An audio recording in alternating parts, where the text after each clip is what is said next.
Good afternoon.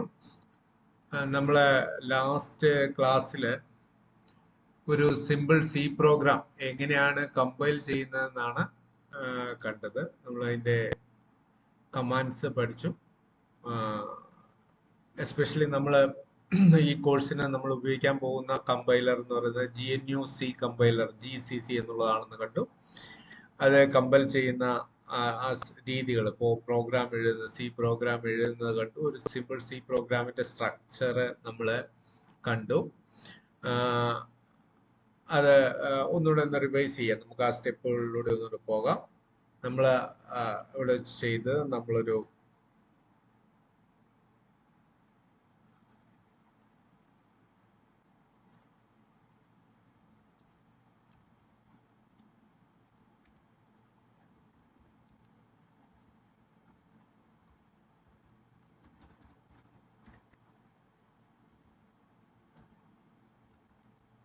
File ഉണ്ടാക്കിയിരുന്നു. ഫയലിന്റെ പേര് കൊടുത്തത് hello.c എന്നാണെന്ന് തോന്നുന്നു. ഓക്കെ, സ്ക്രീനിൽ കാണാൻ പറ്റുന്നുണ്ടോ? ക്ലിയർ ചെയ്യട്ടെ.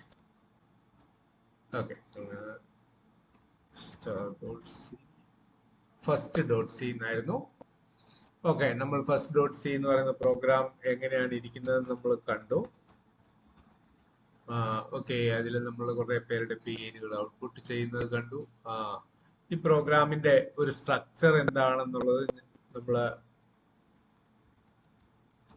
മനസ്സിലാക്കിയപ്പോൾ ഒരു സി പ്രോഗ്രാം എഴുതുന്നതിന്റെ മെയിൻ ആയിട്ടുള്ള ചില സ്ട്രക്ചർ, ഒരു സി പ്രോഗ്രാമിന്റെ സ്ട്രക്ചർ എന്താണെന്നുള്ളത് നമ്മൾ ഡിസ്കസ് ചെയ്യും. നമുക്ക് നോക്കാം എന്താണ് ഒരു സി പ്രോഗ്രാമിന്റെ സ്ട്രക്ചർ. സിമ്പിൾ ആയിട്ടുള്ള രീതിക്ക് സി പ്രോഗ്രാമിന്റെ സ്ട്രക്ചർ എന്ന് പറയുമ്പോൾ സാധാരണ ഒരു സി പ്രോഗ്രാം നമ്മളൊരു ടെക്സ്റ്റ് ഫയൽ ആയിട്ടാണ് എഴുതുന്നതെന്ന് പറഞ്ഞു. എന്താണ് ടെക്സ്റ്റ് ഫയൽ എന്നുള്ളതാണ് പറഞ്ഞത്. ടെക്സ്റ്റ് ഫയൽ ആസ്കി ക്യാരക്ടേഴ്സ് എഴുതി വെച്ചിരിക്കുന്ന ഒരു ഫയലാണ്. അതിൽ പ്രത്യേകിച്ച് വേർഡ് പോലത്തെ ഫയലുകളല്ല. വേർഡിൽ ഒരുപാട് അഡീഷണൽ ഇൻഫോർമേഷൻ ഉണ്ട്. ഇപ്പോൾ ഫോർ എക്സാമ്പിൾ, വേർഡിൽ നിങ്ങൾ ഒരു റിസ്യൂമേ ഉണ്ടാക്കിയാൽ അതിനകത്ത് നിങ്ങളുടെ പേരും ഡേറ്റ് ഓഫ് ബർത്തും ഒക്കെയാണ് മാത്രം എഴുതുന്നെങ്കിലും ആ ഫയലില് അതിൽ കൂടുതൽ ഇൻഫോർമേഷൻ ഉണ്ടാവും. അതിൽ കൂടുതൽ ഇൻഫോർമേഷൻ എന്ന് പറയുമ്പോൾ പേര് എഴുതിയിരിക്കുന്നതിന്റെ ഫോണ്ട് എന്താണ്, ഫോണ്ടിന്റെ സൈസ് എന്താണ്, അത്തരം മെറ്റ ഡേറ്റയും കൂടെ ഉൾപ്പെടുന്നതാണ് വേർഡ് പോലത്തെ ഒരു ഫയൽ. എന്നാൽ നമ്മള് ഇപ്പോൾ നമ്മൾ ചെയ്യുമ്പോൾ ഒരു സോഴ്സ് പ്രോഗ്രാം, അതായത് കമ്പ്യൂട്ടർ ലാംഗ്വേജിൽ എഴുതപ്പെടുന്ന പ്രോഗ്രാം എഴുതുമ്പോൾ അതിനകത്ത് പ്രത്യേകിച്ച് കാര്യങ്ങളൊന്നുമില്ല. ആ പ്രോഗ്രാമിംഗ് ലാംഗ്വേജിലെ വേർഡ്സ് ഒക്കെ മാത്രമാണ് എഴുതുക. അത് ആസ്കി ഫയലായിട്ടായിരിക്കും സ്റ്റോർ ചെയ്യപ്പെടുക. അപ്പൊ അങ്ങനെയുള്ള ഒരു ആസ്കി ഫയലാണ് സി പ്രോഗ്രാം എന്ന് നമ്മൾ മനസ്സിലാക്കി. സി പ്രോഗ്രാം എഴുതി വെച്ചിരിക്കുന്ന ഫയൽ നമ്മൾ കണ്ടു. അതിന്റെ സ്ട്രക്ചറിൽ ആദ്യം ഒരു പോർഷൻ ഹാഷ് എന്ന് തുടങ്ങുന്ന ചില പോർഷനുകൾ ഉണ്ടെന്ന് മനസ്സിലാക്കി. ഇതിന് നമ്മൾ പറയുന്ന പേര് പ്രീ പ്രോസസർ എന്നാണ്. അതായത് ഈ പ്രോഗ്രാം കമ്പൈൽ ചെയ്യാൻ തുടങ്ങുന്നതിന് മുമ്പ്, അതായത് അതിനെ ബൈനറിയിലേക്ക് കൺവേർട്ട് ചെയ്യാൻ തുടങ്ങുന്നതിന് മുമ്പ് കമ്പൈലറിന് കൊടുക്കുന്ന ചില നിർദ്ദേശങ്ങളാണ് പ്രീ പ്രോസസർ ഡയറക്റ്റീവ് എന്ന് പറയുന്നത്. അപ്പൊ അതെന്താണ് നമുക്ക് ഇവിടെ നിന്ന് എഴുതിയിട്ടാണ് പ്രീ പ്രോസസർ ഡയറക്റ്റീവ്സ് എന്ന് പറയും. ഈ തരത്തിൽപ്പെട്ട നിർദ്ദേശങ്ങളാണ് പ്രോഗ്രാമിന്റെ ആദ്യ ഭാഗത്ത്, ഒരു സി പ്രോഗ്രാമിന്റെ ആദ്യ ഭാഗത്ത് കാണുക. അതിന് ഈ സ്ട്രക്ചറൊക്കെ hash include something, hash define എന്നൊക്കെ പറഞ്ഞുള്ള ചില കീവേഡ്സുകളുണ്ട്. ഹാഷ് ഈഫ് ഉണ്ട്, ഈഫ് എൽസ്, അങ്ങനെ ചില കൺട്രോളിങ് സ്റ്റേറ്റ്മെന്റ്സ് ഒക്കെ ഉണ്ടാവും. അത്രയും കാര്യങ്ങളെല്ലാം നമ്മൾ വിശദമായിട്ട് ഈ പ്രോഗ്രാമിങ്ങിന്റെ ക്ലാസിന്റെ എൻഡിലാണ് മനസ്സിലാക്കുക. കാരണം കുറച്ചുകൂടെ ഡെപ്തിൽ കഴിഞ്ഞതിന് ശേഷം, സി പ്രോഗ്രാമിംഗ് ലാംഗ്വേജ് പഠിച്ചതിന് ശേഷം മാത്രമാണ് ഇത് മനസ്സിലാക്കേണ്ടതുള്ളൂ. ഇപ്പൊ നമുക്ക് ബേസിക് ആയിട്ട് വേണ്ട കാര്യങ്ങളാണ് നമ്മളിപ്പോൾ ചെയ്തിരിക്കുന്നത്. ഹാഷ് ഇൻക്ലൂഡ് അങ്ങനത്തെ ഉള്ള കാര്യങ്ങള് എഴുതി വെക്കുന്ന സ്ഥലത്താണ് പ്രീ പ്രോസസർ ഡയറക്റ്റീവ് എന്ന് പറഞ്ഞാൽ. അത് ഫംഗ്ഷൻ പ്രോഗ്രാമിന്റെ ടോപ്പിലായിട്ട്. രണ്ട്, ഒരു സി പ്രോഗ്രാം ആകണമെങ്കിൽ അതിൽ ഒരു ഫംഗ്ഷൻ, ഒരു പർട്ടിക്കുലർ ഫംഗ്ഷൻ എഴുതണം. വേറെയും ഫംഗ്ഷൻ എഴുതാം, പക്ഷെ ഒരു ഫംഗ്ഷൻ മസ്റ്റ് ആയിട്ടും വേണം. ആ ഫംഗ്ഷന്റെ പേരാണ് മെയിൻ. എന്താണ് മെയിൻ ഫംഗ്ഷന്റെ ഫംഗ്ഷൻ എന്ന് പറഞ്ഞാൽ അത് ആ ഫംഗ്ഷനിലെ ഫസ്റ്റ് സ്റ്റേറ്റ്മെന്റ് മുതലാണ് പ്രോഗ്രാം എക്സിക്യൂട്ട് ചെയ്യാൻ തുടങ്ങുക. അപ്പൊ അതായത് ലോജിക്കിന്റെ ബിഗിനിങ് ആണ് മെയിൻ ഫംഗ്ഷൻ എന്ന് പറയുന്നത്. നമ്മൾ അവിടെ തൊട്ടാണ് ആ പ്രോഗ്രാമിൽ പറഞ്ഞിരിക്കുന്ന കാര്യങ്ങൾ ചെയ്തു തുടങ്ങുക. അപ്പൊ അത്തരം കാര്യങ്ങളുള്ളതുകൊണ്ട് ഈ മെയിൻ ഫംഗ്ഷന് ഒരു ഇമ്പോർട്ടൻസ് ഉണ്ട്. എന്നാൽ മെയിൻ എന്ന് പറഞ്ഞൊരു കീവേഡ് സിയിൽ ഇല്ല എന്നുള്ള കാര്യവും പ്രത്യേകം ശ്രദ്ധിക്കണം. മെയിൻ എന്ന് പറയുന്നത് സിയിൽ ഒരു കീവേഡ് അല്ല. ബട്ട് മെയിൻ എന്ന് പറയുന്ന ഫംഗ്ഷൻ ഒരു പ്രോഗ്രാമിൽ ഉണ്ടായിരിക്കണം. ഒരു സോഴ്സ് കോഡിൽ എൻറ്റയർ പ്രോഗ്രാം ഒന്നിൽ കൂടുതൽ സോഴ്സ് പ്രോഗ്രാം ഉപയോഗിച്ച് ഒരു സി പ്രോഗ്രാം എഴുതാം. അതായത് മുഴുവൻ കാര്യങ്ങളും ഒറ്റ ഫയലിൽ തന്നെ എഴുതണമെന്നില്ല എങ്കില്, പക്ഷെ അതിലെല്ലാം ഒരു ഫംഗ്ഷൻ, ഒരു സിംഗിൾ ഫംഗ്ഷൻ മാത്രമേ മെയിൻ എന്നുണ്ടാവൂ. വേറെ എത്ര ഫയൽ വേണേലും ഇതിൽ കൂട്ടിച്ചേർക്കാം. പക്ഷെ എല്ലാത്തിലും കൂടി ഒരു മെയിൻ ഫംഗ്ഷൻ മാത്രമേ ഉണ്ടാവൂ. അടുത്തത്, അങ്ങനെ മെയിൻ ഡിക്ലെയർ ചെയ്യുന്ന ഒരു ഫംഗ്ഷൻ ഡിക്ലെയർ ചെയ്യുന്നതാണ്. ഇതിപ്പോ നമ്മൾ പഠിച്ചിട്ടില്ല, നമ്മൾ പഠിക്കാൻ പോകുന്നേ ഉള്ളൂ. എങ്ങനെയാണ് ഫംഗ്ഷൻ ഇരിക്കുക, ഫംഗ്ഷന്റെ പേരെന്താണ്, ഫംഗ്ഷന്റെ റിട്ടേൺ വാല്യൂ എന്താണ്, ഇതൊക്കെ നമ്മൾ ഇനി പഠിക്കാനിരിക്കുന്നുള്ളൂ. എന്ത് വന്നാലും ഇത്രയും എഴുതാനായിട്ട് ഇത് വേണം എന്നുള്ളത്. ഇനിയുള്ളത് 2 കേളി ബ്രാക്കറ്റുകളാണ്. ഇതിന് 2 കേളി ബ്രാക്കറ്റുകൾക്കിടയിൽ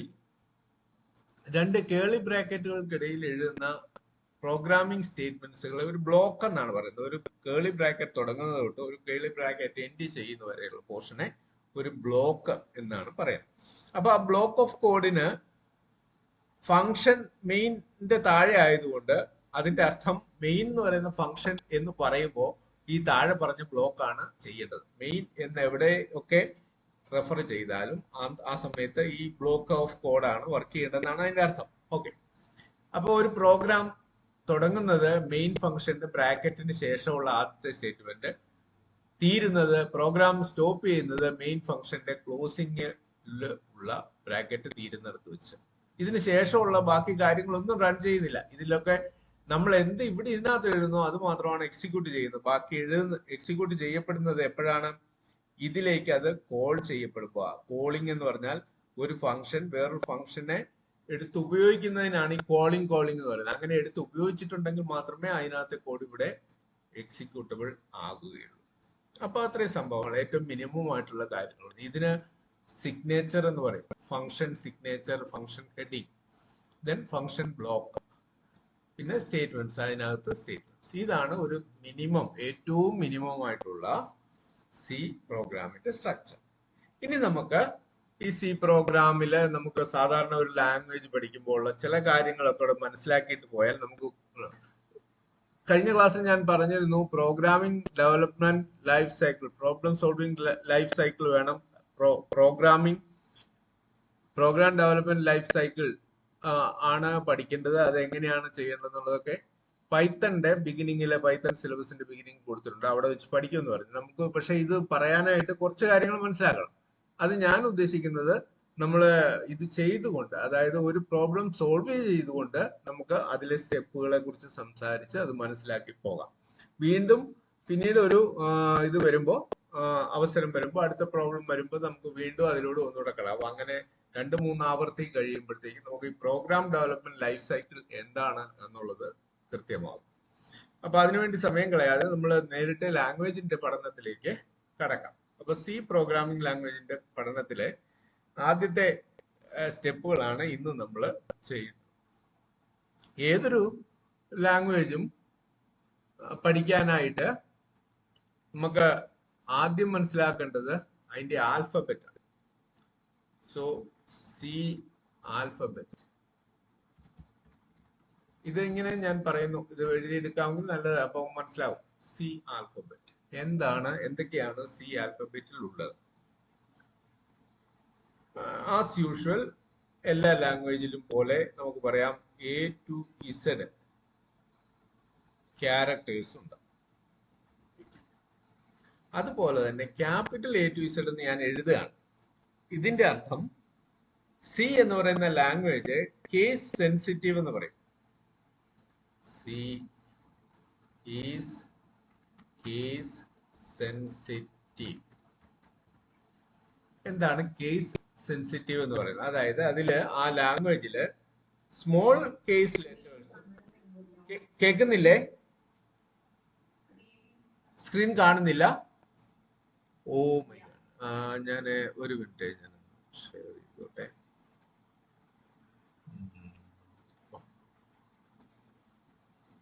ഓക്കെ, ഇപ്പൊ കാണാമോ? സോറി കേട്ടോ, ഞാൻ ഓക്കെ. അപ്പൊ നമ്മൾ ഇന്ന് ആൽഫബറ്റുകളെ കുറിച്ചാണ് പറയുന്നത്. അതായത് സി ലാംഗ്വേജിൽ ഉപയോഗിക്കുന്ന അക്ഷരമാല പഠിച്ചാലല്ലേ അതുകൊണ്ട് വേർഡ്സ് ഉണ്ടാക്കണം, പിന്നെ സെന്റൻസ് ഉണ്ടാക്കണം, അങ്ങനെയൊക്കെയാണ് എല്ലാ ലാംഗ്വേജും പഠിക്കുന്നത്.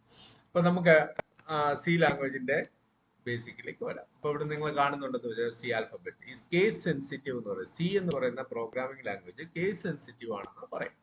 എന്താണ് അതിന്റെ അർത്ഥം? അതില് small A to Z, small case A to ഇസഡും ക്യാപിറ്റൽ എ ടു ഇസഡും രണ്ടും വ്യത്യസ്തമാണ്. അതായത് പ്രോഗ്രാമിൽ നമ്മൾ സ്മോൾ കേസ് എ എന്ന് എഴുതുന്നതും അതേ ഉദ്ദേശത്തോടെ നമ്മൾ ക്യാപിറ്റൽ എ എന്ന് എഴുതുന്നതും തമ്മിൽ നമുക്ക് വ്യത്യാസമൊന്നും തോന്നത്തില്ലെങ്കിലും കമ്പ്യൂട്ടർ വ്യത്യാസമുണ്ട്. പല കാര്യങ്ങൾക്കും അത് വ്യത്യാസപ്പെട്ടാണ് എടുക്കുക. അതായത് എയും ക്യാപിറ്റൽ എയും സ്മോൾ എയും റീപ്ലേസിബിൾ അല്ല. ഈ ഒരു കൺസെപ്റ്റ് വളരെ ഇമ്പോർട്ടന്റ് ആണ്. അതുകൊണ്ടാണ് ഞാൻ 2-3 ആവർത്തിച്ച് പറയുന്നത്. എന്താണെന്ന് ചോദിച്ചാൽ നമ്മൾ വേരിയബിൾ നെയിംസ് എന്നൊക്കെ പറഞ്ഞുള്ള കൺസെപ്റ്റ് ഉണ്ട്. അതൊക്കെ എഴുതുമ്പോൾ സ്മോൾ എ എന്ന് എഴുതി നമ്മൾ കുറെ കാൽക്കുലേഷൻ ഒക്കെ ചെയ്യും. നമ്മൾ താഴെ വരുമ്പോഴത്തേക്ക് അറിയാതെ നമ്മൾ ക്യാപിറ്റൽ എഴുതും. നമ്മൾ വിചാരിക്കും 2A അല്ലേ, പിന്നെ ഇപ്പൊ കാൽക്കുലേഷൻ ഫോർമുലയിൽ തെറ്റൊന്നും ഇല്ലല്ലോ എന്നൊക്കെ വിചാരിച്ചിരിക്കും. പക്ഷെ സി പ്രോഗ്രാമിന്റെ കാര്യത്തിൽ അത് വ്യത്യാസമുള്ളത് കൊണ്ട്, അത് കേസ് സെൻസിറ്റീവ് ആയതുകൊണ്ട് ക്യാപിറ്റൽ എയും സ്മോൾ എയും വ്യത്യാസമാണ്. അതുകൊണ്ടാണ് ഈ 2 തരം ലെറ്റർ സീക്വൻസും ഇങ്ങനെ എഴുതിയാൽ മനസ്സിലാവുമല്ലോ ആൽഫബറ്റിൽ ഉൾപ്പെട്ടിട്ടുണ്ട് എന്നുള്ളത്. ദെൻ ഇനി 0 to 9 ഡിജിറ്റ്സ് അതിൽ ഉപയോഗിക്കും. ഇതൊന്ന് നോട്ട് ചെയ്ത് വെച്ചോളൂ. ഞാൻ കഴിഞ്ഞ ദിവസം എഴുതി തുടങ്ങിയില്ല, ചുമ്മാ ഇങ്ങനെ റഫായിട്ട് വേർഡുകളും ഇതും മാത്രം എഴുതിയിരിക്കുന്ന ഒരു മെന്റൽ മാപ്പ്. നമ്മളിങ്ങനെ അതിന് മെന്റൽ മാപ്പ് എന്നാ പറയുന്നത്. നമ്മളിങ്ങനെ കേൾക്കുന്ന കാര്യങ്ങളിലെ ഇമ്പോർട്ടന്റ് ആയിട്ടുള്ള പോയിന്റുകളുടെ വേർഡ്സുകൾ മാത്രം എഴുതി പോകുന്ന രീതിക്കാണ് മെന്റൽ മാപ്പ്.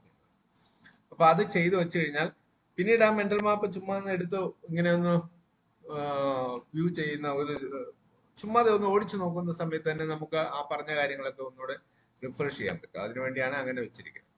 അപ്പൊ അത്യാവശ്യം 1-2 ലൈനിലുള്ള നോട്ടുകളെ ഡെഫിനിഷനുകളൊക്കെ എഴുതി വെച്ചാൽ മതി. അത് കഴിഞ്ഞിട്ട് പിന്നീട് അത് വായിച്ചു നോക്കുമ്പോൾ വീണ്ടും നമുക്ക് അത് ഓക്കെ. നമ്മൾ വന്നത് A to Z and 0 to 9. ഇതെല്ലാ ലാംഗ്വേജുകളിലും മിക്കവാറും ഉള്ളതാണ്. പിന്നെ ഉള്ളത് സ്പെഷ്യൽ ക്യാരക്ടേഴ്സ് ആണ്. എന്തൊക്കെ സ്പെഷ്യൽ ക്യാരക്ടർ ഉപയോഗിക്കാമെന്നുള്ളത് ഓൾമോസ്റ്റ് എല്ലാ സ്പെഷ്യൽ ക്യാരക്ടേഴ്സും ഒരു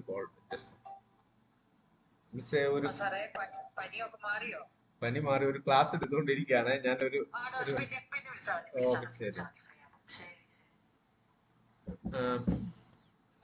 അപ്പം നമുക്ക് സ്പെഷ്യൽ ക്യാരക്ടേഴ്സ് എന്തൊക്കെയുണ്ട് സിയിൽ? വളരെ സിമ്പിൾ ആണ്. നമുക്ക് ഓൾമോസ്റ്റ് എല്ലാ സാധനവും ഉണ്ട്. അപ്പൊ നമുക്കുള്ളത് ഒരു സൈഡിൽ തുടങ്ങാം. സ്പെഷ്യലായിട്ട് പഠിക്കേണ്ടതൊന്ന് സ്റ്റാർ,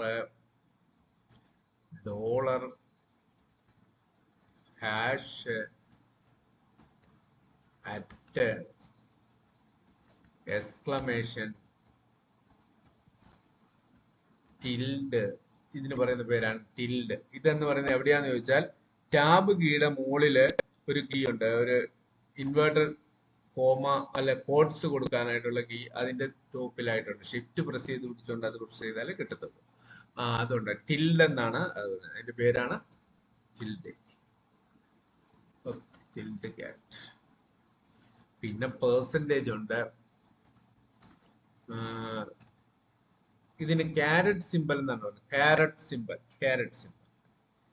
അതുണ്ട്. ആൻഡ് ഉണ്ട്. ഓക്കെ. ആൻഡ് ഓപ്പണിംഗ് ബ്രാക്കറ്റ് ഉണ്ട്, ക്ലോസിംഗ് ബ്രാക്കറ്റ്. ഇത് പരന്തസിസ് എന്നാണ് സാധാരണ പറയുന്നത്. ഇപ്പൊ കാണാമല്ലോ പരന്തസിസ്. സ്ക്വയർ ബ്രാക്കറ്റ് ഉണ്ട്. സ്ക്വയർ ബ്രാക്കറ്റിന്റെ ക്ലോസ് ഉണ്ട്. ബ്രാക്കറ്റ് നമ്മളിപ്പോ കണ്ടു.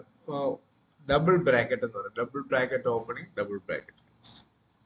ക്വസ്റ്റ്യൻ മാർക്ക് ഉണ്ട്. ഫോർവേഡ് സ്ലാഷ് ഉണ്ട്. അതുപോലെ തന്നെ ബാക്ക്വേർഡ് സ്ലാഷ് ഉണ്ട്. Forward slash, backward slash, pipe simple. ഒരു വര പോലത്തെ ഒരു ക്യാരക്ടർ. മിക്കവാറും എന്റർ കീയുടെ മുകളിലായിട്ട് ബാക്ക്വേർഡ് സ്ലാഷിന്റെ മുകളിലായിട്ടുള്ള ക്യാരക്ടറാണ് പൈപ്പ് സിമ്പിൾ. ചിലടത്ത് അത് 2 പാർട്ടായിട്ട് നടുക്കൂടെ ഒരു വെട്ടൂടെ ഉള്ള സൈസ് ആയിട്ടാണ് വരുന്നത്. ഒരു വെർട്ടിക്കൽ ലൈൻ പോലെ തോന്നുന്നു. അതിന് പൈപ്പ് സിമ്പിൾ എന്ന് പറയും. അതുണ്ട്. Then what? Less than simple ഉണ്ട്. ഗ്രേറ്റർ ദാൻ സിമ്പിൾ ഉണ്ട്. ഡോട്ട് ഉണ്ട്, കോമയും ഉണ്ട്. കോമ ഉണ്ട്, സിംഗിൾ ഇൻവേർട്ട് കോട്ട്സ് ഉണ്ട്, ഡബിൾ കോട്ട്സ് ഉണ്ട്, സിംഗിൾ കോട്ട്സ് ഉണ്ട്, ഡബിൾ കോട്ട്സ് ഉണ്ട്. എന്തിൽ ഞാൻ വിട്ടുപോയോ? ഓ, ഏറ്റവും ഇമ്പോർട്ടൻ്റ് ആയിട്ട് അണ്ടർസ്കോർ ഉണ്ട്. അണ്ടർസ്കോർ എന്നൊക്കെ പറഞ്ഞാൽ മനസ്സിലാവുമോ? അല്ല, നിങ്ങൾ അത് കേട്ടിട്ടുണ്ടോ, കണ്ടിട്ടുണ്ടോ? കേട്ടിട്ടുണ്ട്. അടുത്തത് സെമികോളൻ ഉണ്ട്.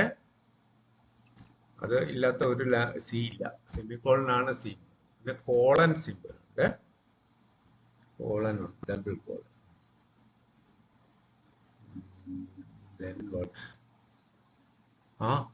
ഇനി വിട്ടുപോയിട്ടോ. പ്ലസ്, മൈനസ്, സ്റ്റാർ മോളിലുണ്ട്. ഡിവിഷൻ അതും നമ്മൾ ഇട്ടു. Division minus division exponentiation. Okay,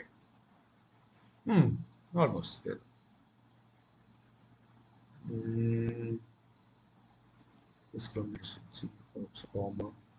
okay, അപ്പോ നമ്മള് നോട്ട് ചെയ്തല്ലോ അല്ലേ? ഇത്രയും ക്യാരക്ടേഴ്സ്. അതിനിടയ്ക്കെല്ലാം ഞാൻ കൊണ്ട് കോമ ഇട്ടിരിക്കുന്നതുകൊണ്ട് ഒരു കൺഫ്യൂഷൻ വരണ്ട. ഇവിടെയാണ് കോമയെ പറ്റി കോമ തന്നെ പറഞ്ഞിരിക്കുന്നത്. ഈ കോമ എന്ന് പറയുന്ന ആൽഫബറ്റിൽ ഉൾപ്പെട്ട കോമ കാണിക്കാൻ. വിജില വന്നിരിക്കുകയാണല്ലോ. Okay, right. അപ്പൊ നമ്മള് അക്ഷരമാല പഠിക്കും. സി ലാംഗ്വേജിൽ ഉപയോഗിക്കാവുന്ന അക്ഷരമാലകളെ കുറിച്ച് സംസാരിച്ചു. ഇനി എന്താണ്? ഇനി എങ്ങനെയാണ് അടുത്ത ഒരു ഇതെന്ന് പറയുന്നത്, എങ്ങനെ വാക്കുകൾ ഉണ്ടാക്കണം എന്നുള്ളതാണ് സാധാരണ പറയാറ്. വാക്കുകളെ കുറിച്ചാണ് പറയുന്നത്. എങ്ങനെയാണ് വാക്കുകൾ ഉണ്ടാക്കുക?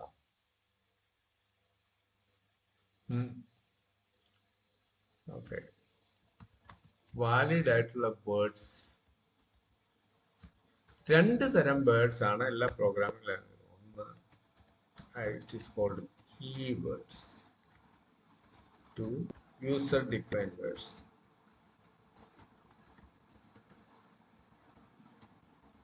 Or user tokens. Tokens എന്ന് പറയുന്ന user defined words or variable names. User defined words or variable names. അപ്പൊ സാധാരണഗതിയിൽ ലാംഗ്വേജില് ഈ രണ്ടു തരം സംഗതികളാണ് ഉണ്ടാകാറുള്ളത്. ഒന്ന് കീവേഡ്സ്, രണ്ട് user defined words. Keywords pre defined. ലാംഗ്വേജിൽ എന്തൊക്കെയാണ് കീവേഡ്സ് ആയിട്ട് ഉപയോഗിക്കേണ്ടതെന്നുള്ളത് മുൻകൂട്ടി നിശ്ചയിച്ചു വെച്ചിരിക്കുകയാണ്. അപ്പൊ അത് ആ ലാംഗ്വേജിന്റെ സ്ട്രക്ചറുമായിട്ട് ബന്ധപ്പെട്ട സംഗതി നമുക്കൊന്ന് നോക്കാം. ലാംഗ്വേജിൽ ഉപയോഗിക്കുന്ന കീവേഡ്സ് എന്ന് പറയുന്നത്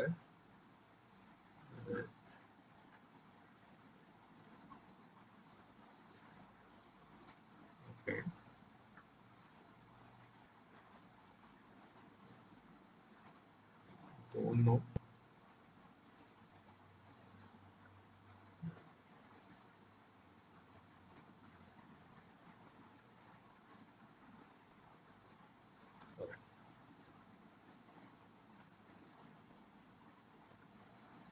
ഇപ്പൊ കാണാൻ പറ്റുന്നുണ്ടോ? കാണാൻ പറ്റുന്നുണ്ട് അല്ലേ? കാണുന്നുണ്ടോ? Hello, okay okay. ഓക്കെ. അപ്പൊ നമുക്ക് ഈ വാക്കുകളൊക്കെ ഒന്ന് ഇതാണ് കീവേഡ്സ്. റിസർവ്ഡ് വേർഡ്സ് അഥവാ കീവേഡ്സ് എന്നുള്ളത് നോട്ട് ചെയ്തിട്ട് പറയുക, എഴുതുക.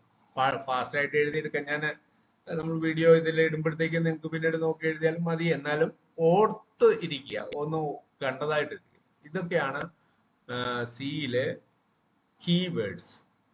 Keywords auto, break, int, long. ഈ ചതുരം എന്ന് പറയുന്നത് അത് ഈ എന്തോ ടെക്സ്റ്റിന്റെ ഇത് ഞാൻ ഇതുണ്ടാക്കിയപ്പോ മാറിപ്പോയത്, സ്ലൈഡിൽ വന്നതിന്റെ വ്യത്യാസമാണ്.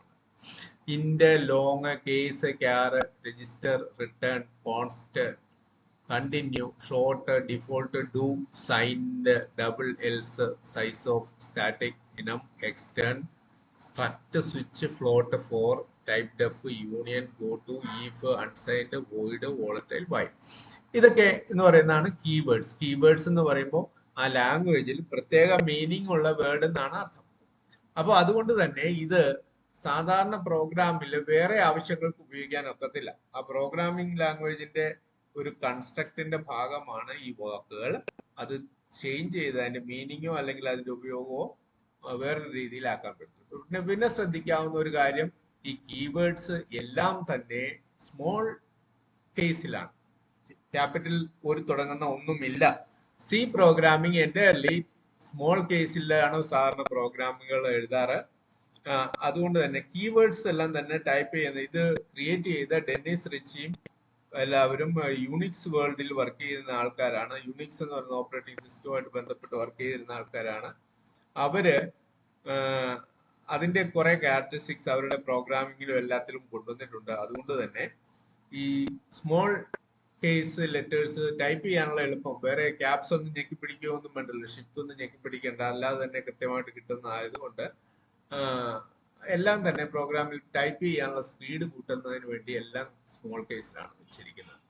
അപ്പൊ ഞാൻ പറഞ്ഞ ഇത് കീവേഡ്സ് പ്രത്യേകമായിട്ട് ഓർമ്മയിൽ കൊണ്ടുവരിക, അല്ലെങ്കിൽ നമ്മൾ ഓർത്തെടുക്കുക. നമ്മൾ കഴിഞ്ഞ ആദ്യത്തെ ക്ലാസ്സിൽ ഞാൻ പറഞ്ഞതുപോലെ, തമാശക്കാണെങ്കിലും പറഞ്ഞതുപോലെ, ബുക്ക് കൊണ്ട് വീട്ടിൽ വെച്ചിട്ടുണ്ടെങ്കിൽ അതിന്റെ ആദ്യത്തെ 1-2 പേജുകളിൽ ഇത് കീവേഡ്സ് ഇങ്ങനെ എഴുതിയിട്ടുണ്ടാവും. അപ്പൊ നമുക്ക് നോക്കി റെഫർ ചെയ്യാം. അല്ലെങ്കിൽ ഏതെങ്കിലും വിധത്തിൽ നമുക്ക് നെറ്റിൽ നോക്കിയാൽ എല്ലാത്തിലും ഇത് കിട്ടും, സി കീവേഡ്സ്.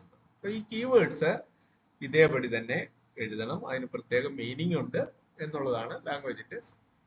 അപ്പൊ കീവേഡ്സ് കൂടാതെ ഞാൻ വേറൊരു വേർഡ്സിന്റെ കാര്യം പറഞ്ഞിരുന്നു. കീവേഡ്സ് കഴിഞ്ഞാൽ നമുക്കുള്ളത് user defined words. User defined words എഴുതുന്നതിന് ചില നിയമങ്ങളുണ്ട്.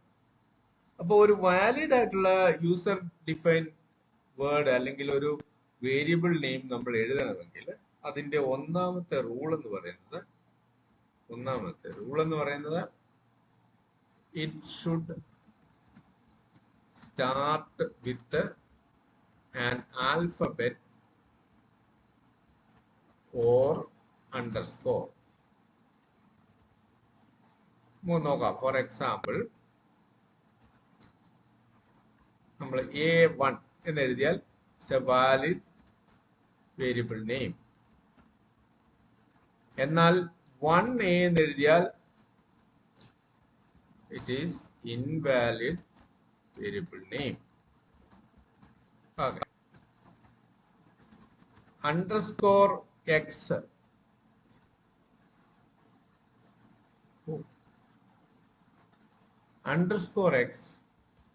is a valid variable name,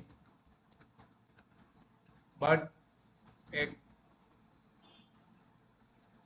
0 underscore is not a valid variable name. Okay, ഇങ്ങനെ നോക്കിയിട്ട് it should start with an alphabet or underscore എന്നുള്ളതാണ് first rule. Second rule, first ലെറ്ററിന് ശേഷം it can contain any characters, alphabets or digits.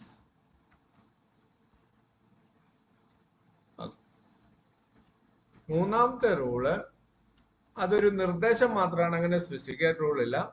Avoid use of special characters.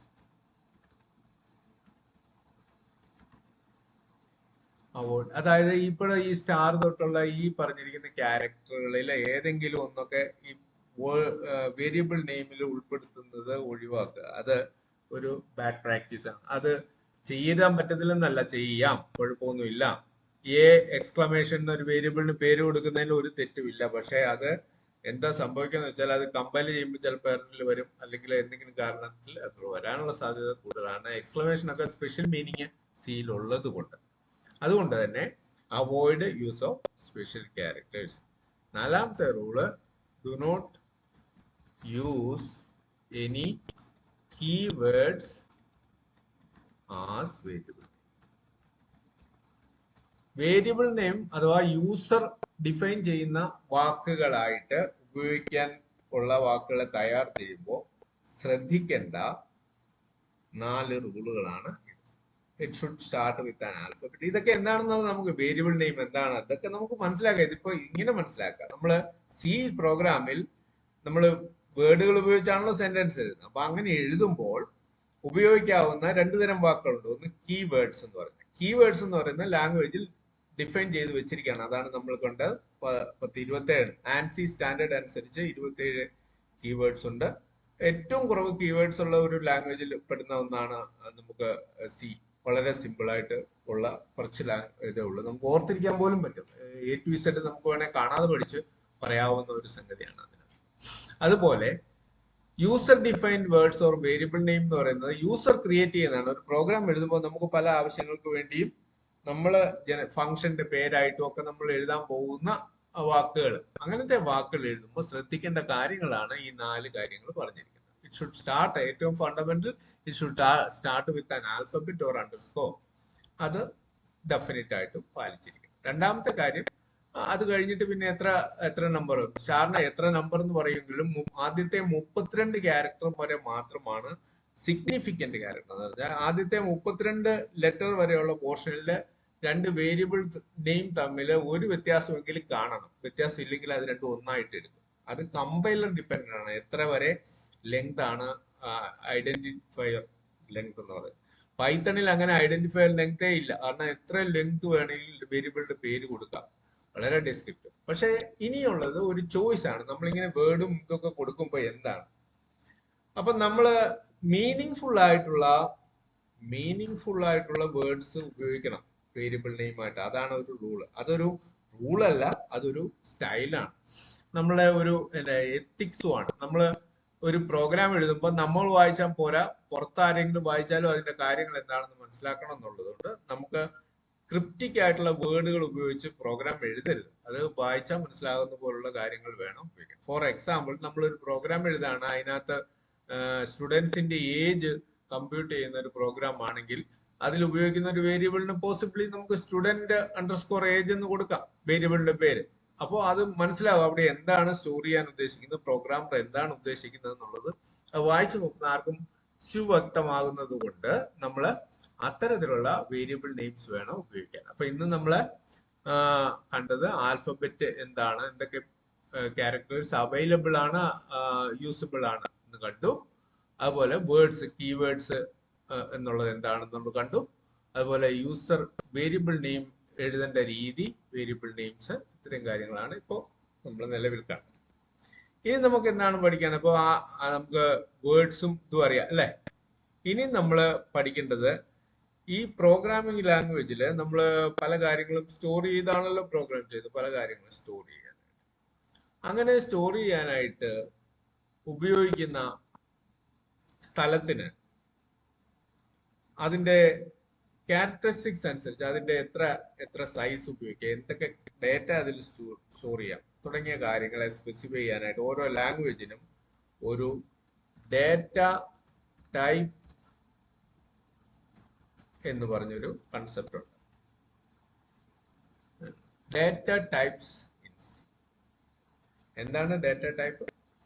ആ programming language, ഒരു ലാംഗ്വേജിനെ സംബന്ധിച്ച് data type എന്ന് പറയുന്നത് ആ പ്രോഗ്രാമിംഗ് ലാംഗ്വേജിൽ എന്തൊക്കെ തരം ഡേറ്റ അതിന് കൈകാര്യം ചെയ്യാൻ പറ്റും. ആ ലാംഗ്വേജിൽ എഴുതിയവര് അതിൽ സെറ്റ് ചെയ്തിരിക്കുന്നത് എന്തൊക്കെ തരം ഡേറ്റ സൂക്ഷിക്കാനും പ്രോസസ് ചെയ്യാനുമായിട്ടാണ്. അപ്പോൾ ആ തരത്തിലുള്ള ഡേറ്റയെ അത് കണ്ടാൽ മനസ്സിലാക്കാനും അതിനനുസരിച്ചുള്ള പ്രോസസ്സിങ് നടത്താനും ആ ലാംഗ്വേജിന് പറ്റും. അപ്പൊ അത് എന്തൊക്കെയുണ്ട് എന്നുള്ളതാണ് ഇനിയത്തെ ഡിസ്കഷൻ. നമുക്ക് ഡേറ്റ ടൈപ്പിനെ തന്നെ പ്രൈമറി ഡേറ്റ ടൈപ്പ് എന്നും ഒരു ക്ലാസിഫിക്കേഷൻ കൊടുക്കുന്നതാണ്. നമുക്ക് അതിനെ പറ്റി മനസ്സിലാവും. Primary data type, then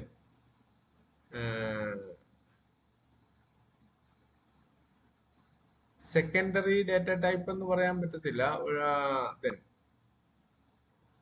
user defined data type എന്നും പറയാം. Primary data types. സി ലാംഗ്വേജിനെ സംബന്ധിച്ചിടത്തോളം എന്തൊക്കെ തരം പ്രൈമറി സ്റ്റോറേജ് അവൈലബിൾ ആണ്? പ്രൈമറി സ്റ്റോറേജ് എന്ന് പറയുമ്പോൾ നമുക്ക് ഏറ്റവും സിമ്പിൾ ആയിട്ടുള്ളത് ക്യാരക്ടർ എന്ന് പറയുന്ന ക്യാർ എന്നുള്ളൊരു കീവേഡ് ഉണ്ട്. അത് ഉപയോഗിച്ചാണ് അത് ഡിഫൈൻ ചെയ്യുന്നത്. ക്യാരക്ടർ.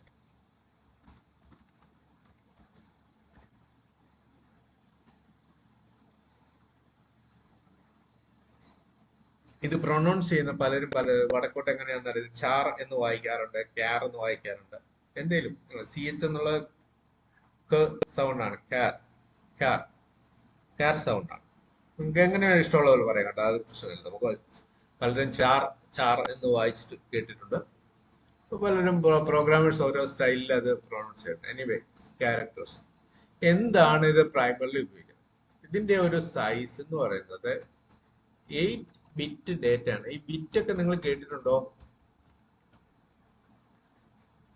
കേട്ടിട്ടുണ്ടല്ലോ അല്ലേ? നമുക്ക് അതിന്റെ ഒരു ക്ലാസിഫിക്കേഷൻ നമുക്ക് അറിയാവല്ലോ അല്ലേ? ഷഹാന, ബിജില, ആരേലും ബിറ്റ് എന്നും ബൈറ്റ് എന്നും ഒക്കെ പറഞ്ഞാൽ എന്താണെന്ന് മനസ്സിലാവുമോ? അറിയുമോ? അറിയാം.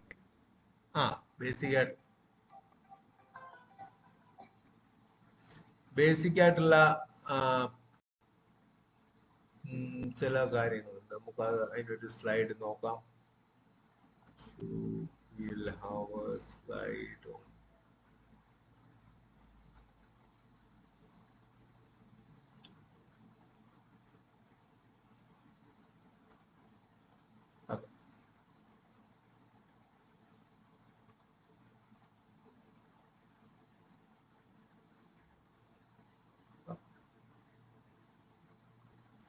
Character data type.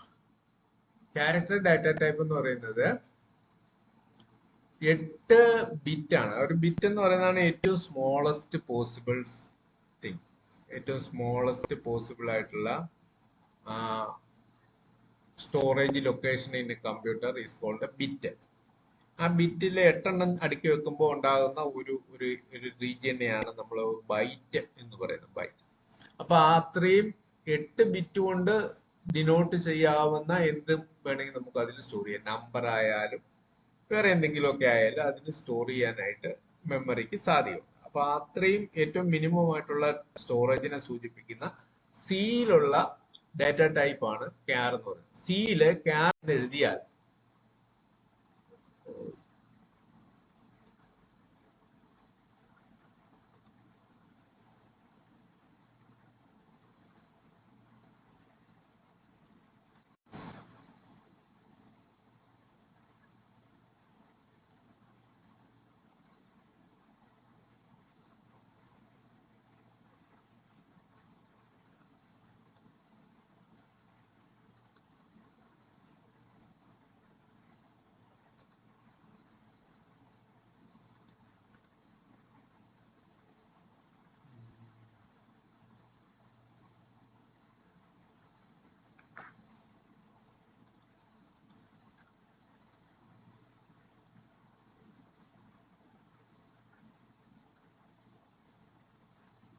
അതിന്റെ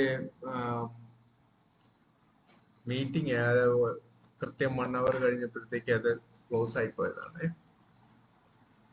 സൂം മീറ്റിംഗ് ഉപയോഗിക്കുന്നുണ്ട്. കുഴപ്പമില്ല.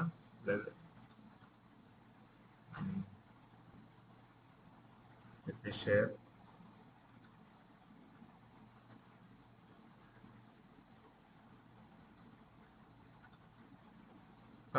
കാണാമെന്ന് വിചാരിക്കുന്നു. സ്ക്രീൻ കാണുന്നുണ്ടല്ലോ അല്ലേ? ക്യാരക്ടർ 8 ബിറ്റ് എന്ന് പറയുന്നതാണ് ഒരു പ്രൈമറി ഡാറ്റ ടൈപ്പ്. സിയിൽ ഉപയോഗിക്കാവുന്ന ഒരു പ്രൈമറി ഡാറ്റ ടൈപ്പ് ക്യാർ, CHAR. അതിന് തന്നെ 2 വേരിയന്റ് ഞാൻ നേരത്തെ പറഞ്ഞത്. പ്രൈമറി ഡാറ്റ ടൈപ്പ് കൂടാതെ അതിന് ഒരു ക്വാളിഫയറും കൂടെ കൊടുത്ത് ചിലപ്പോൾ പറയണ്ട സൈൻഡ് ക്യാരക്ടർ രണ്ടാമത് എഴുതിയിരിക്കുന്നത്. ഈ സൈൻഡ് ക്യാരക്ടർ എന്ന് പറയുന്നത് എന്താണ്? സൈൻഡ് ക്യാരക്ടർ എന്ന് പറയുന്നത് ഇതാണ്. അതിനൊരു വ്യത്യാസമുള്ളൂ. സാധാരണ 8-ബിറ്റ് ഡാറ്റയുടെ അവസാനത്തെ ബിറ്റ് എന്ന് പറയുന്നത് അതിന്റെ സൈൻ, അതായത് നെഗറ്റീവ് നമ്പർ ആണോ പോസിറ്റീവ് നമ്പർ ആണോ എന്ന് സൂചിപ്പിക്കാനായിട്ട് ഉപയോഗിക്കുന്നത്. ആ സൈൻ ബിറ്റും കൂടെ ഡാറ്റയ്ക്ക് വേണ്ടി എടുത്താൽ നമുക്ക് 8 ബിറ്റ് മുഴുവനായിട്ടും, അതായത് 0 തൊട്ട് 255 വരെയുള്ള നമ്പറുകൾ സൂചിപ്പിക്കാനായിട്ട് ഉപയോഗിക്കാം. അങ്ങനെ സ്റ്റോറേജിനെ ഉപയോഗിക്കുന്നതിനാണ് ഈ സൈൻഡ് ക്യാർ എന്ന് പറയുന്നത്. ഓക്കെ, ഞാൻ എൻ്റെ സ്റ്റൈലസ് എടുത്തിട്ടുണ്ട്. ഓക്കെ, ദെൻ അൺസൈൻഡ് ക്യാർ എന്ന് പറയുമ്പോൾ സൈൻ ഒഴിവാക്കിക്കൊണ്ട് 0 തൊട്ട്. അപ്പൊ ഈ സൈൻഡ് ക്യാരക്ടർ ആകുമ്പോൾ അതിൽ -127, സോറി ഞാൻ നേരത്തെ പറഞ്ഞത് ശകലം വ്യത്യാസമുണ്ട്. സൈൻഡ് ക്യാരക്ടറിൽ സൈൻസ് ഓഫ് ബിറ്റ് നിലനിർത്തിക്കൊണ്ട് മാക്സിമം ഉപയോഗിക്കുക. അപ്പോൾ -127 തൊട്ട് +127 വരെ അതിൽ സ്റ്റോർ ചെയ്യാം. എന്നാൽ അൺസൈൻഡ് ക്യാരിൽ സൈൻ ബിറ്റും കൂടെ സ്റ്റോറേജിന് ഉപയോഗിക്കുന്നതുകൊണ്ട് 0 തൊട്ട് 255 വരെയുള്ള പോർഷൻ നമുക്ക് ഉപയോഗിക്കാനായിട്ട് പറ്റും. അതാണ് ഏറ്റവും പ്രൈമറി ആയിട്ട് സൈൻഡ്. അപ്പൊ ഈ സൈൻഡ് അൺസൈൻഡ് എന്നുള്ള കീവേഡുകൾ ക്വാളിഫയേഴ്സ് എന്നാണ് അറിയപ്പെടുന്നത്. ക്വാളിഫയേഴ്സ്. ഇനി ഷോർട്ട് എന്ന് പറഞ്ഞൊരു കീവേഡ് ഉണ്ട്.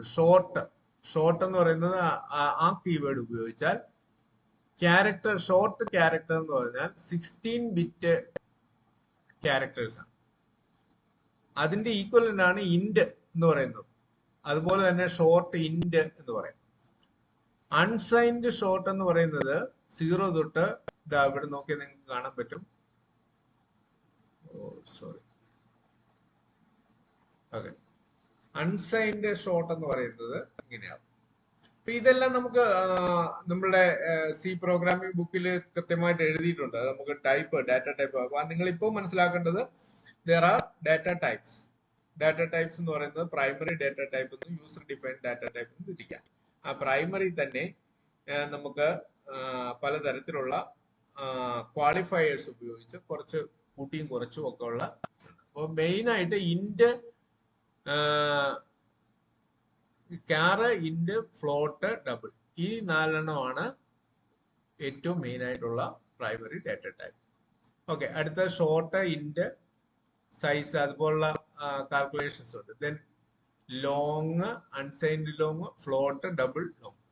ഇതിൽ ഈ ഡിസ്കഷൻ കുറച്ച് മെസ്സി ആയിട്ട് തോന്നുന്നുണ്ടെങ്കിൽ ഞാൻ അത് ടൈപ്പ് ചെയ്ത് കാണിക്കാം. അതായിരിക്കും നിങ്ങൾക്ക് കുറച്ചുകൂടെ നല്ലതെന്ന് എനിക്ക് തോന്നുന്നു. ഓക്കെ, ഞാൻ ഇവിടെ ടൈപ്പ് ചെയ്തു. ക്യാരക്ടർ 8-ബിറ്റ് ഡാറ്റ. അടുത്തത് നമുക്ക് ഉപയോഗിക്കാവുന്ന ഒരു ടൈപ്പ് എന്ന് പറയുന്നത് ഇന്റ് ആണ്. It is for integer storage. Usually ഒരു ഇന്റീജർ എന്ന് പറയുന്നത് 16 ബിറ്റ്സ് ആണ്. 2 ബൈറ്റ് അല്ലെ 2 ബൈറ്റ്സ് എന്ന് പറയും. 16 ബിറ്റ്സ്. ഞാനെല്ലാം ബിറ്റ്സിലാണ് പറയുന്നത്, അതുകൊണ്ട് പിന്നെ അതിനെ ബൈറ്റ്സ് ആയിട്ട് കൺവേർട്ട് ചെയ്തു. Then there is floating point number. എന്താണ് ഫ്ലോട്ടിംഗ് പോയിന്റ് നമ്പർ എന്ന് പറയുന്നത്? ഏറ്റവും ചുരുക്കം പറഞ്ഞാൽ 1.something, 1.234 ആ ഫോർമാറ്റിലുള്ള എല്ലാ നമ്പേഴ്സിനുമാണ് ഫ്ലോട്ടിംഗ് പോയിന്റ് നമ്പർ എന്ന് പറയുന്നത്. So it will use 32 bits അഥവാ 4 ബൈറ്റ്സ്. ദെൻ ഡബിൾ, അതും ഫ്ലോട്ടിംഗ് പോയിന്റ് നമ്പർ തന്നെ, പക്ഷെ കൂടുതൽ ബിറ്റ്സ് അതിൽ ഉപയോഗിക്കുന്നു. ഇതാണ് ബേസിക് ആയിട്ടുള്ള. അപ്പം സി പ്രോഗ്രാമിംഗ് ലാംഗ്വേജിൽ വളരെ കുറഞ്ഞ ഡാറ്റ ടൈപ്സേ ഉള്ളൂ, പ്രൈമറി ഡാറ്റ ടൈപ്സ് ഉള്ളൂ. 4 തരം data types, ക്യാർ, int, float, double. അപ്പൊ നമ്മൾ ഇതിനകത്തൊക്കെ നമ്മൾ വിചാരിക്കും, പെട്ടെന്നൊരു തോന്നൽ വരും, എങ്ങനെയാണ് ഇതിനകത്ത് പേരുകളൊക്കെ സ്റ്റോർ ചെയ്യുക, അല്ലെങ്കിൽ അഡ്രസ് സ്റ്റോർ ചെയ്യുക, വേറെ പാട്ട് സ്റ്റോർ ചെയ്യുക, ഇതെല്ലാം ചെയ്യും. ഇതെല്ലാം മിക്കവാറും കേസില് പേരുകളെല്ലാം ഒക്കെ സ്റ്റോർ ചെയ്യുന്നത് ഈ ക്യാരക്ടർ ഡാറ്റ ടൈപ്പിന്റെ അറേ ആയിട്ടാണ്. കൂടുതൽ എണ്ണം അടുപ്പിച്ചടുപ്പിച്ചുള്ള ക്യാരക്ടേഴ്സ് എന്ന് പറയുന്ന ടൈപ്പിലുള്ള എൻറ്റിറ്റി ആയിട്ടാണ് സ്ട്രിങ് എന്ന് പറയുന്ന സംഭവം, അല്ലെങ്കിൽ ആൽഫബറ്റിക് ഡേറ്റ സ്റ്റോർ ചെയ്യുന്നത് എല്ലാം അങ്ങനെയാണ്. അപ്പൊ അതിന് പ്രത്യേകമായിട്ട് ഒരു സ്റ്റോറേജ് സ്പേസ് എടുക്കുന്നില്ല, അല്ലെങ്കിൽ ഒരു ഡാറ്റ ടൈപ്പ് ഡിക്ലെയർ ചെയ്യുന്നില്ല അതിന് ഇത്. എന്നാൽ പൈത്തൺ പഠിക്കുമ്പോൾ നിങ്ങൾ സ്ട്രിങ് പഠിക്കും. അതിനകത്ത് സ്ട്രിങ് സ്റ്റോർ ചെയ്യാനായിട്ട് സ്ട്രിങ് ടൈപ്പ് തന്നെയുണ്ട്, ക്ലാസ് തന്നെയുണ്ട്. വേറെ പല ലാംഗ്വേജിലും സ്ട്രിങ്ങുകൾ സ്റ്റോർ ചെയ്യാനായിട്ട്, ഫോർ എക്സാമ്പിൾ നിങ്ങൾ .NET വിഷ്വൽ ബേസിക്കോ അല്ലെങ്കിൽ C# പഠിക്കുകയാണെങ്കിൽ അതിനകത്ത് സ്ട്രിങ് സ്റ്റോർ ചെയ്യാനായിട്ട് സ്ട്രിങ് എന്ന് പറയുന്ന ഡാറ്റ ടൈപ്പ് തന്നെ ഉണ്ട്. എന്നാൽ സിയിൽ അതില്ല, എന്നാൽ ഇത് ടൈപ്പാണ്. Then qualifiers can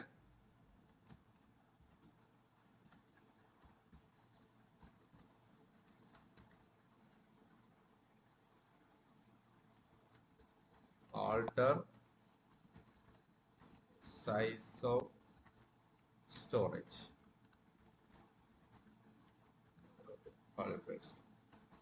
Qualifiers are എന്താണ്? Signed, unsigned, long, short, signed, unsigned, long, short. ഇതിന്റെ മിക്സഡ് ആയിട്ടുള്ള ഉപയോഗം, ഫോർ എക്സാമ്പിൾ അൺസൈൻഡ് ലോങ് ഇൻഡ് എന്ന് വേണേൽ ടൈപ്പ് ചെയ്യാം. അൺസൈൻഡ് സ്പേസ് ലോങ് സ്പേസ് ഇൻഡ്. അൺസൈൻഡ് ലോങ് ഇൻഡ് ആകുമ്പോൾ, ലോങ് എന്ന് പറയുമ്പോൾ സാധാരണഗതിയിൽ ഡബിൾ ദ സ്പേസ് എന്നാണ്. അപ്പം ഇന്റിജർ സാധാരണഗതിയിൽ 16 ബിറ്റ് ആണെങ്കിൽ ലോങ് ഇൻഡ് എന്ന് പറയുമ്പോൾ 4 ബൈറ്റ്സ് വരും, അല്ലെ 32 ബിറ്റ്സ് വരും. അതിന്റെ കൂടെ അൺസൈൻഡ് എന്നോട് കൂട്ടുമ്പോഴത്തേക്ക് അതിന്റെ സൈൻ സൂക്ഷിക്കാനായിട്ടുള്ള ഒരു ബിറ്റും കൂടെ എടുക്കുന്നത് കൊണ്ട് കുറച്ചുകൂടെ ലെങ്തി ആയിട്ടുള്ള ലാർജ് ആയിട്ടുള്ള ഡേറ്റ സൂക്ഷിക്കാനായിട്ട് പറ്റും. പോസിബിളി ആസ്ട്രോണോമിക്കൽ കമ്പ്യൂട്ടേഷൻ ഒക്കെ ചെയ്യാനായിട്ട് പറ്റുന്ന തരത്തിലുള്ള, അല്ലെങ്കിൽ വലിയ കാൽക്കുലേഷൻസ് ചെയ്യാൻ പറ്റുന്ന ഒരിതാണ് ലോങ് ഡബിൾ. ലോങ് ഡബിൾ എന്ന് പറയുമ്പോൾ ഡബിളിന്റെ തന്നെ ഏറ്റവും ഇമ്പോർട്ടന്റ് ആയിട്ടുള്ള 128 ബിറ്റ് ലെങ്തിലുള്ള ഒരു സ്റ്റോറേജ് സ്പേസ് ആണ്. അപ്പൊ വളരെ ആസ്ട്രോണമിക്കൽ ആയിട്ടുള്ള വലിയ ലാർജ് നമ്പർ വരെ സൂക്ഷിക്കാം. പക്ഷെ എന്നാലും അതിനൊരു ലിമിറ്റ് ഉണ്ട്. എങ്ങനെയാണ് ഇത് വലിയ കമ്പ്യൂട്ടേഷനുകളിലൊക്കെ ലിമിറ്റുകൾ ഓവർകം ചെയ്യുന്നത്? വേറെ റൂൾസും വേറെ അൽഗോരിതംസ് ഒക്കെ ഉപയോഗിച്ചാണ് വലിയ വലിയ ലാർജ് ആയിട്ടുള്ള കമ്പ്യൂട്ടേഷൻസുകളൊക്കെ ചെയ്യാനായിട്ട്. വേറെ ലൈബ്രറിയാണ് ഉപയോഗിക്കുന്നത്, അല്ലാതെ ഡയറക്റ്റ് സിയിലല്ല. സി ഉപയോഗിച്ച് വേറെ ലൈബ്രറി ക്രിയേറ്റ് ചെയ്ത് അത് ഉപയോഗിച്ചാണ് ആസ്ട്രോണോമിക്കൽ കമ്പ്യൂട്ടേഷൻസ് ഒക്കെ നടത്തുന്നത്. ഓക്കെ, അപ്പോൾ അത് അല്ലെ പിന്നെ സ്കെയിൽ റിഡക്ഷൻ എന്ന് പറയും. എന്തിനാണ് ആസ്ട്രോണോമിക്കൽ കമ്പ്യൂട്ടേഷൻസ് നമ്മൾ എന്തിനു ഉപയോഗിക്കുന്നത്? മിസ്, ഞാനൊരു ക്ലാസ്സിലാണ്, അത് 5 മിനിറ്റ് കഴിഞ്ഞിട്ട് ഞാൻ വിളിക്കാം.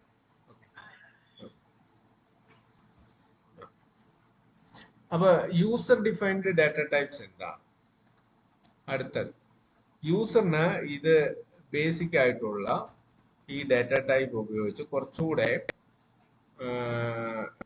ഭംഗിയായിട്ട് കുറച്ചുകൂടെ കാര്യങ്ങളൊക്കെ നമുക്ക് ഒരു ഉദാഹരണം, നമുക്ക് പ്രോഗ്രാമില് ഡേറ്റ് സ്റ്റോർ ചെയ്യാനായിട്ട് ഉപയോഗിക്കണം. സിയില് ഡേറ്റ് എന്ന് പറയുമ്പോഴത്തേക്ക് അതിന് നമ്മൾ component month, day, month, year 3 component ഉള്ള ഒരു ഡേറ്റയാണ് ഡേറ്റ് എന്ന് പറയുന്നത്. അത് സ്റ്റോർ ചെയ്യണം. അതെങ്ങനെ സ്റ്റോർ ചെയ്യാം? അത് ഡയറക്റ്റ് സ്റ്റോർ ചെയ്യാനായിട്ട് സിയിലൊന്നും ഇല്ല. നമുക്ക് ഇവിടെ സിയിൽ സ്റ്റോർ ചെയ്യാൻ പറ്റുന്ന സംഗതി എന്ന് പറയുന്നത് ക്യാരക്ടർ, ഇൻറ്റ്, ഫ്ലോട്ട്, അതിന്റെയൊക്കെ ലിമിറ്റും ഉണ്ട്. അത് സൈസ് ബിറ്റ്സ് ഉപയോഗിക്കുന്നത് കൊണ്ട് അതിനകത്ത് ഒതുങ്ങുന്ന, അതിനകത്ത് കൊള്ളുന്ന അത്രയും ഡേറ്റ മാത്രമേ അതിനകത്ത് കയറത്തുള്ളൂ. ഓക്കെ, അതൊരു കാര്യം. പക്ഷെ ഇത് 3 ഡേറ്റയും കൂടെ ഒരുമിച്ച് ഇതിനകത്ത് കയറ്റണമെങ്കിൽ നമ്മൾ വേറെ എന്തെങ്കിലും തരത്തിലുള്ള ഒരു ലോജിക്ക് ഉപയോഗിച്ചാൽ ഈ ഫ്ലോട്ടിനകത്തോ ഡബിളിനകത്തോ നമുക്ക് ഡേറ്റ കയറ്റി വെക്കാനൊക്കത്തുള്ളൂ. അപ്പൊ അത് കൺസ്യൂമിങ് ആണ്. കാരണം ടൈം കൺസ്യൂമിങ് ആണ് ആക്ടിവിറ്റി. നമ്മൾ ഒരു ഡേറ്റ് സ്റ്റോർ ചെയ്യാനും റിട്രീവ് ചെയ്യാനും കൂടുതൽ സമയം എടുക്കും. അപ്പൊ അതല്ലാതെ എന്തെങ്കിലും മാർഗമുണ്ടോ? അപ്പോൾ ആണ് ഡേറ്റ് ടൈപ്പുകള് യൂസറിന് ഡിഫൈൻ ചെയ്യാവുന്ന പോലെ ഉള്ള സംവിധാനം. അപ്പൊ അതിന് ഉപയോഗിക്കുന്ന കീവേഡുകൾ ഒന്ന് പരിചയപ്പെടുക. അത് നമ്മൾ കാണും. യൂസർ ഡിഫൈൻഡ് ഡാറ്റ, സ്ട്രക്ട്, ഇനം, യൂണിയൻ. ഈ 3 തരം യൂസർ ഡിഫൈൻഡ് ഡാറ്റ ടൈപ്പുകൾ ഉണ്ടാക്കാനായിട്ട് ഉപയോഗിക്കുന്ന കീവേഡുകളാണ്. ഈ 3 കീവേഡുകളും യൂസർ ഡിഫൈൻഡ് ഡാറ്റ ഉണ്ടാക്കാനായിട്ട് ഉപയോഗിക്കുന്നതാണ്. അപ്പൊ യൂസർ ഡിഫൈൻഡ് ഡാറ്റ എന്ന് പറഞ്ഞാൽ സാധാരണഗതിയിൽ നമുക്ക് അവൈലബിൾ ആയിട്ടുള്ള സി പ്രോഗ്രാമിംഗ് ലാംഗ്വേജിൽ അവൈലബിൾ ആയിട്ടുള്ള പ്രൈമറി ഡാറ്റ ടൈപ്പ് കൂടാതെ അഡീഷണലി ഉള്ള ഫോർമാറ്റിലുള്ള ഡാറ്റ ടൈപ്പുകൾ നമുക്ക് സൂക്ഷിക്കണം എന്നുണ്ടെങ്കിൽ അവിടെ നമ്മൾ ഉപയോഗിക്കേണ്ട കീവേഡ്സ് ആണ് സ്ട്രക്ചർ ഇനം. അതൊക്കെ എങ്ങനെ ഉപയോഗിക്കുന്നുള്ളത് ഇനി അടുത്ത് വരുന്ന ഡിസ്കഷന്റെ ഭാഗമാണ്. അത് നമ്മൾ ഇപ്പോൾ പറഞ്ഞാലും നമുക്കത് നമ്മുടെ ഡിസ്കഷൻ, അതായത് ബേസിക് ആയിട്ടുള്ള പ്രോഗ്രാമിംഗ് കാര്യങ്ങൾ പറയാനുള്ള സമയം പോകും. നമ്മൾ ആദ്യം അതൊന്ന് കാൽ വെച്ച് തുടങ്ങിയിട്ട് നമ്മൾ ഇതിനിടയ്ക്ക് നമ്മൾ ചെയ്യാൻ പോകുന്ന പ്രോബ്ലങ്ങളുടെ ഇടയ്ക്ക് ഇത് പറയും, ഓരോന്നും ചെയ്യുന്ന രീതി പറയും. അപ്പൊ നമുക്ക് മനസ്സിലാവും അത് എങ്ങനെയാണ് ഉപയോഗിക്കേണ്ടതെന്നുള്ളതും. അതിന് ശേഷം നമുക്ക് ബാക്കി കാര്യങ്ങൾ ഇന്ന് എനിക്ക് തോന്നുന്നു ഇന്ന് നമ്മൾ കുറെ കാര്യങ്ങൾ മൂവ് ചെയ്ത് പറഞ്ഞിട്ടുണ്ട്. അപ്പോൾ ഇതൊന്നുകൂടെ റീക്യാപ്പ് ചെയ്തിട്ട് നിങ്ങൾ സംശയങ്ങളുണ്ടെങ്കിൽ ചോദിക്കും. അപ്പൊ നമ്മൾ ആദ്യം ഈ ഇന്നത്തെ ക്ലാസ്സിൽ ആദ്യം പറഞ്ഞത് ആൽഫബറ്റ് എന്നുള്ളതാണ്. സി ലാംഗ്വേജിൽ ഉപയോഗിക്കാവുന്ന ആൽഫബറ്റ് ഏത്, അതിന്റെ ഡിസ്കഷൻ ആയിരുന്നു. C is A case sensitive language എന്നുള്ളത് ആദ്യം ഓർത്തിരിക്കണം. അതായത് അതിന്റെ അർത്ഥം സ്മോൾ കേസും ക്യാപിറ്റൽ ലെറ്റേഴ്സും തമ്മിൽ വ്യത്യാസമുണ്ട്. അതിൽ എഴുതുമ്പോൾ വ്യത്യാസം ഉണ്ടെന്ന് മനസ്സിലാക്കാം. പിന്നെ ഉപയോഗിക്കുന്ന ക്യാരക്ടർ സെറ്റ് നമ്മൾ കണ്ടു. രണ്ടു തരം വേർഡ്സുകൾ സിയിൽ പറ്റും. ഒന്ന് കീവേഡ്സ് എന്നറിയപ്പെടുന്നു. കീവേഡ്സ് എന്ന് പറയുന്നത് പ്രീ ഡിഫൈൻഡ് ആണ്. അത് ഒരു സെറ്റ് ഓഫ് കീവേഡ്സ് ഉണ്ട്. ഏറ്റവും ഇമ്പോർട്ടൻ്റ് ആയിട്ടുള്ള സ്റ്റാൻഡേർഡ് ANSI കീവേഡ്സ് ആണ്. ANSI keywords. ANSI എന്ന് പറയുന്ന കമ്മിറ്റിയാണ് അത് സ്ട്രക്ചേർഡ്. എന്താണ് ഇങ്ങനെ പറയേണ്ടി വന്നതെന്ന് വെച്ചാൽ കമ്പൈലർ റൈറ്റേഴ്സ് അഡീഷണൽ കീവേഡ്സ് കൊടുക്കാറുണ്ട്. ചില ഫോർ എക്സാമ്പിൾ IBMന്റെ കമ്പൈലറിൽ അഡീഷണൽ കീവേഡ്സ് വേറെ ഉണ്ട്. മൈക്രോസോഫ്റ്റിന്റെ കമ്പൈലർ എഴുതുമ്പോൾ അവരെ കമ്പൈലർ എഴുത്തുകാരെ അഡീഷണൽ സിയിൽ വേറെ ചില ലാംഗ്വേജിന്റെ പവർ കൂട്ടാൻ വേണ്ടി വേറെ ചില വാക്കുകൾ ഉപയോഗിക്കും. അങ്ങനെ ഓരോ കമ്പൈലർ റൈറ്റേഴ്സും അഡീഷണൽ കീവേഡ്സ് ഒക്കെ ചേർക്കാൻ തുടങ്ങിയപ്പോൾ സി ലാംഗ്വേജിന്റെ സ്ട്രക്ചർ തന്നെ പൊള്യൂട്ടഡ് ആകാൻ തുടങ്ങി. അപ്പോൾ ആണ് അമേരിക്കൻ നാഷണൽ സ്റ്റാൻഡേർഡ്സ് ആ ഫോറം, ANSI ഫോറം ഇതിൽ ഇടപെട്ടിട്ട് സിക്ക് വേണ്ടി, സി പ്രോഗ്രാമിംഗ് ലാംഗ്വേജിന് സ്റ്റാൻഡേർഡ് കീവേഡ്സിന്റെ ഡെഫിനിഷൻ കൊടുത്തത്. അപ്പോൾ ഏതൊക്കെ കമ്പൈലർ ആണെങ്കിലും ANSI സി കംപ്ലൈന്റ് ആകണമെന്നുണ്ടെങ്കിൽ ANSI സിയിലെ എല്ലാ കീവേഡ്സും ഇംപ്ലിമെന്റ് ചെയ്യണം. അതുകൂടാതെ അഡീഷണൽ കൊടുത്താൽ അവർക്ക് കുഴപ്പമൊന്നുമില്ല. പക്ഷെ ANSI സി എഴുതുമ്പോൾ, അതായത് പ്രോഗ്രാമറെ സംബന്ധിച്ചിടത്തോളം ANSI സിയിൽ പ്രോഗ്രാം എഴുതിയാൽ അത് എല്ലാ കമ്പൈലറും റൺ ചെയ്യുമെന്നുള്ളത് 100% ഉറപ്പാവും. അതിനുവേണ്ടിയാണ് ഇങ്ങനെ സ്റ്റാൻഡർഡൈസേഷൻ കൊണ്ടുവരുന്നത്. അങ്ങനത്തെ കീവേഡ്സ് ഉണ്ട്. രണ്ട് യൂസർ ഡിഫൈൻഡ് വേർഡ്സ് ഉണ്ട്. വേരിയബിൾ നെയിംസ് എഴുതേണ്ട റൂൾ നമ്മൾ പഠിച്ചു, അത് നമ്മൾ കണ്ടു. അതോടൊപ്പം ഡാറ്റ ടൈപ്സ് സിയിൽ, ഡാറ്റ ടൈപ്പ് ഓരോന്നും എത്ര സൈസ് എടുക്കും. അപ്പൊ ഇതിന്റെ ഒരു കമ്പാരറ്റീവ് സൈസ് വ്യത്യാസം നിങ്ങൾക്ക് ഇപ്പോൾ മനസ്സിലായിട്ടുണ്ടാവും. ഈ താഴത്തെ ഇത് നോക്കിയാൽ ഏകദേശം നമുക്ക് മനസ്സിലാവും. ഏറ്റവും വലിയ ഡാറ്റ വെക്കാവുന്നത് ഡബിളിനകത്ത്, ഏറ്റവും അതിലും കുറവ് ഫ്ലോട്ടിനകത്ത്, അതിലും കുറവ് ഇൻഡിനകത്ത്, അതിലും കുറവ് ക്യാരക്ടർ. ഇത്തരം കാര്യങ്ങളാണ് നമ്മൾ മനസ്സിലാക്കി. അത് കഴിഞ്ഞിട്ട് അതിന് ക്വാളിഫയേഴ്സ് കൊടുത്തിട്ട് നമുക്ക് അതിന്റെ വർക്കിംഗ് അല്ലെങ്കിൽ അതിന്റെ സ്റ്റോറേജ് കപ്പാസിറ്റിയിൽ ഒരു ചെറിയ വ്യത്യാസങ്ങളൊക്കെ വരുത്താമെന്ന് മനസ്സിലാക്കി. സൈൻഡ്, അൺസൈൻഡ് എന്നുള്ള പറഞ്ഞു. സൈൻഡ് എന്ന് പറയുമ്പോൾ നെഗറ്റീവ് നമ്പറും പോസിറ്റീവ് നമ്പറും ഉള്ളതെന്ന് അർത്ഥം. അൺസൈൻഡ് എന്ന് പറഞ്ഞാൽ പോസിറ്റീവ് നമ്പർ മാത്രം ഉള്ളതെന്ന് അർത്ഥം. ലോങ് എന്ന് പറഞ്ഞാൽ കുറച്ച് ഡബിൾ സൈസ് ആകുന്ന. ഷോർട്ട് എന്ന് പറയുന്നത് ബൈ ഡിഫോൾട്ട് 16 ബിറ്റ് എന്നുള്ള അർത്ഥത്തിലാണ്. എന്തിനാണ് ഈ ക്വാളിഫയേഴ്സ് കൊണ്ടുവന്നതെന്ന് ചോദിച്ചാൽ ഇത് തന്നെയാണ്, ലാക്ക് ഓഫ് സ്റ്റാൻഡേർഡ് ആണ്. പല കമ്പൈലർ നിർമ്മാക്കളും പല പ്രോസസർ നിർമ്മാതാക്കളും അവരുടെ ഇന്റിജർ 32 ബിറ്റ് ആണെന്നൊക്കെ പറഞ്ഞ് ഇറക്കാൻ തുടങ്ങി. അപ്പോൾ 16 ബിറ്റ് എന്ന് പറഞ്ഞ് എഴുതി വെച്ചിരിക്കുന്ന പ്രോഗ്രാം 32 ബിറ്റുള്ള കമ്പ്യൂട്ടറിൽ റൺ ചെയ്യുമ്പോൾ ചില എററുകൾ ഉണ്ടാവും, റൺ ടൈം എററുകൾ ഉണ്ടാവും. അതൊന്നും അങ്ങനെയുള്ള കൺഫ്യൂഷനുകൾ ഒഴിവാക്കാൻ വേണ്ടി കൃത്യമായിട്ട് ആ ഇന്റിന് എത്ര സൈസ് ആണെന്ന് സ്പെസിഫൈ ചെയ്യാൻ വേണ്ടിയാണ് ഈ ക്വാളിഫയേഴ്സ് ഉപയോഗിക്കുന്നത്. ഫോർ എക്സാമ്പിൾ ഷോർട്ട് ഇന്റ് എന്ന് പറഞ്ഞാൽ ആറ്റ് വിൽ ബി 16 ബിറ്റ് ഓൺലി. അത് കൃത്യമായിട്ട് 16 ബിറ്റ് ആയിരിക്കും ഏത് കമ്പ്യൂട്ടറിൽ റൺ ചെയ്താൽ. അങ്ങനെ വരുത്താൻ വേണ്ടിയാണ് ആ സ്റ്റാൻഡർഡൈസേഷൻ. പിന്നെ യൂസർ ഡിഫൈൻഡ് ഡാറ്റ ടൈപ്പിനെ കുറിച്ച് സംസാരിച്ചു. യൂസറിന് കോംപ്ലക്സ് ആയിട്ടുള്ള ഡാറ്റ ടൈപ്പ്, ഇത് ഈ 4 ഉപയോഗിച്ച് അതിൽ നിന്ന് പുതിയ തരത്തിലുള്ള ഡാറ്റ ടൈപ്സ് ഉണ്ടാക്കിയെടുക്കാനായിട്ടാണ് ഈ 3 കീവേഡ്സ് ഉപയോഗിക്കുന്നത്. Struct, enum and union. നമ്മൾ അത് ഉപയോഗിച്ച് വേറെ കാര്യങ്ങൾ ചെയ്യാം. അപ്പോൾ ഇതിന് കൂടാതെ ബിറ്റ് സ്ട്രക്ചർ എന്ന് പറഞ്ഞ് വേറൊരെണ്ണം ഉണ്ട്. ഈ സ്ട്രക്ചറിനകത്ത് തന്നെ ഇൻഡിവിജ്വൽ ഫീൽഡുകൾ ഇടുന്നത്. അത് നമ്മൾ ചെയ്തു വരുമ്പോൾ, അതായത് പ്രോഗ്രാം ചെയ്തു വരുമ്പോൾ നമുക്ക് മനസ്സിലാവും. ഓക്കെ. എന്തെങ്കിലും ഡൗട്ടുകൾ ഉണ്ടോ?